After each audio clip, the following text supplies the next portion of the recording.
2021 से 2025 तक 749 सीएपीएफ के जवानों ने आत्महत्या की। सरकार बताए जवान दुश्मन से ज्यादा अपने सिस्टम से क्यों हार रहा है। और पिछले कुछ वर्षों में 40,000 से अधिक सीएपीएफ के जवानों ने और अधिकारियों ने वीआरएस ले लिया।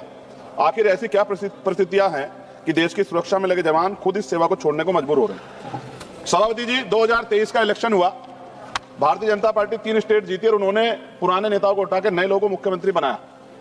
ये पुराने नेताओं को अच्छा नहीं लगा होगा कुछ लोगों को, लेकिन ये सच है कि जो नीचे का कार्यकर्ता उसके मन में ये बात पैदा हुई कि हमारा भी अवसर आ सकता है अगर हम ईमानदार से काम करेंगे, जज्बे से काम करेंगे। वही पार्टी, वही सरकार जो नए अवसर की बात करती है, नए लोगों को कि भाई हमारी पार्टी में कोई नीचे का आदमी भी राष्ट्रीय अध्यक्ष बन सकता है, वही पार्टी ऐसा बिल लाई है जिसको लेके हमारे सीएपीएफ के जवानों में और अधिकारियों में चिंता। सभापति जी, मैं इस विधेयक का नाम सीएपीएफ सामान्य प्रशासन रखा गया, लेकिन इसके प्रावधानों को देखने के पर ऐसा प्रतीत होता है कि इसमें सीएपीएफ के हजारों अधिकारियों जवानों की बजाय बहुत सीमित संख्या में आईपीएस अधिकारियों के हितों को प्राथमिकता दी गई। यह प्रश्न स्वाभाविक है कि जब सीएपीएफ के अपने अधिकारी मौजूद है तो उच्च पदों पर उनके अवसरों को सीमित करने की दिशा में यह प्रयास क्यों किया जा रहा है। महोदय, इस विधेयक को भारतीय संविधान की 7वीं अनुसूची के संघ सूची के अंतर्गत प्रस्तुत किया गया। साथ ही अनुच्छेद 312 का उल्लेख किया गया है जो अखिल भारतीय सेवाओं से संबंधित है। ऐसे में यह स्पष्ट किया जाना आवश्यक है कि जब आईपीएस अधिकारी सीधे तौर पर सीएफ बलों का हिस्सा नहीं है तो उनके संदर्भ में इस प्रकार का प्रावधान क्यों जोड़े जा रहे हैं। महोदय, विधेयक में यह भी दिखा गया है कि कुछ प्रावधानों के माध्यम से नियम बनाने का अधिकार एक सीमित दायरे में केंद्रित किया जा रहा है।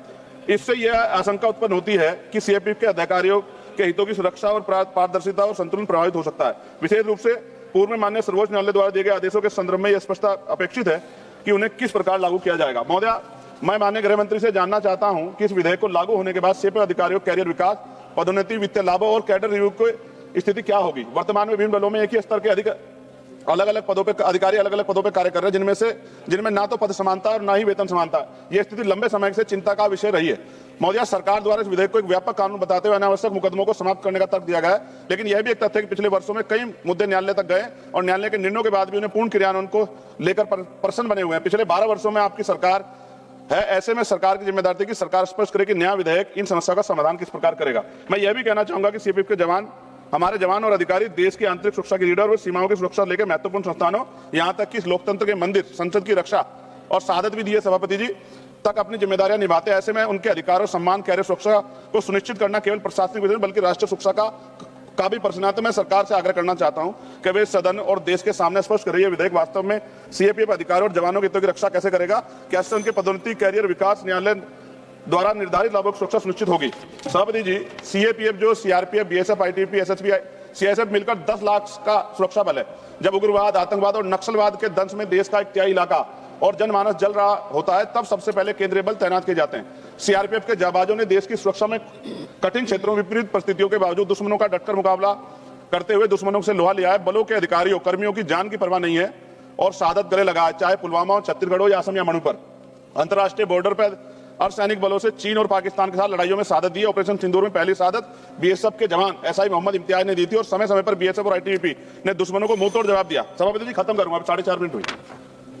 आज भी देश की रक्षा की पहली सुरक्षा लाइन 1962 में, हॉट स्प्रिंग 1965 में कच्छ कारण और देश की सीमाओं की रक्षा बड़े बड़ी शहादतें इतिहास में दर्ज है। आपको तो इतिहास से गहरा लगा, कुछ पन्ने पलटने चाहिए। सभापति जी, यहां से वहां तक ये सीएपीएफ के जवान इस पार्लियामेंट की तरफ आज देख रहे हैं कि पार्लियामेंट हमारे हितों की कैसे रक्षा करेगी। ये अलग बात है, सरकार बिल लाई है, सरकार के पास शक्ति है, उसको पास भी करा देगी।